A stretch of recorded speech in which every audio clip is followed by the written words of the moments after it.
Cherry Capital Airport's history began at Ransom Field, near what is now Memorial Gardens on Veterans Drive.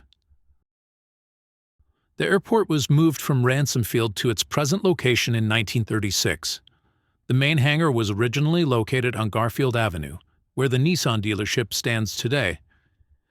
Air service was provided by Penn Central Airlines to Detroit, using a Boeing twin-engine aircraft that carried 10 passengers.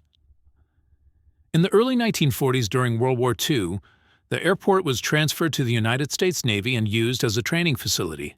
It was also a top-secret naval site for drone aircraft development. Many naval aviators trained here, including former President George H.W. Bush, who did his carrier qualifications in West Grand Traverse Bay. He commented, "I remember those Great Lakes flights very well in the open cockpit that winter. Coldest I ever was in my life." This is a photo of one of the drone aircraft, which were designed to resemble normal training planes to avoid drawing attention from the local community.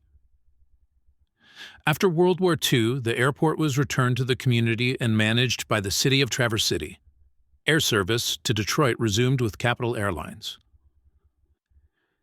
In 1946, the airport was designated a U.S. Coast Guard air station, and Coast Guard aircraft were stationed here. Previously during the war, a new terminal had been constructed on the north side of the airfield, replacing the original hangar and terminal on Garfield Avenue.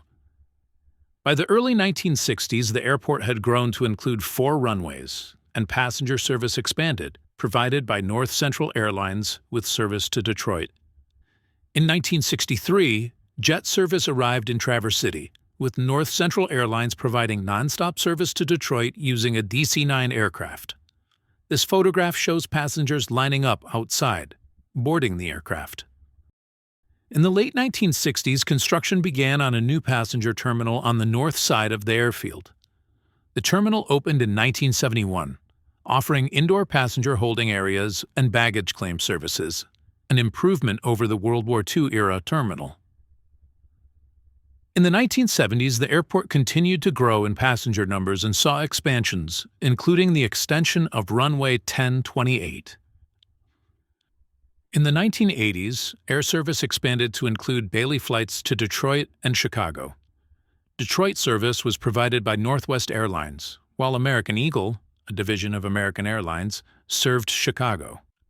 In the late 1990s, construction began on a new south terminal off of South Airport Road.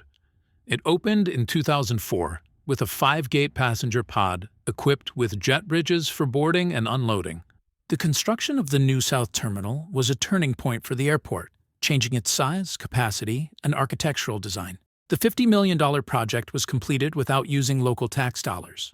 Over the last 20 years, the airport has seen its passenger count nearly double, making TVC the 3rd largest airport in the state, which has placed stress on all its facilities. To address this issue, the airport engaged Mead & Hunt, an aviation firm, to conduct a capacity analysis. Their findings indicated the need for terminal expansion. Phase 1 of the plan involves constructing a new 4-gate pod approximately 800 feet east of the current pod, connected via a 700-foot bridge hallway. The new pod will be 3 times the size of the existing one, accommodating over 1,200 passengers, and will include restrooms, concession areas including new locally owned retail businesses, a relocated and expanded TSA checkpoint, and improved outbound baggage facilities. The addition will be able to accommodate the expansion to a 5th gate, anticipated in the near future. The airside improvements include apron upgrades. Phase 1 is expected to be completed by 2028. The future Phase 2 involves adding another 5-gate pod east of the Phase 1 pod, with similar landside and airside improvements. The existing terminal will be expanded with additional passenger check-in areas and baggage claim improvements. Future phases may include a new curbside canopy, a central terminus, parking enhancements, and additional pods if growth continues beyond 2035. Phase 2 is expected to be completed by 2035. The Northwest Regional Airport Authority thanks you for your time and interest in our terminal addition. Thank you for making TVC Northern Michigan's favorite way to fly.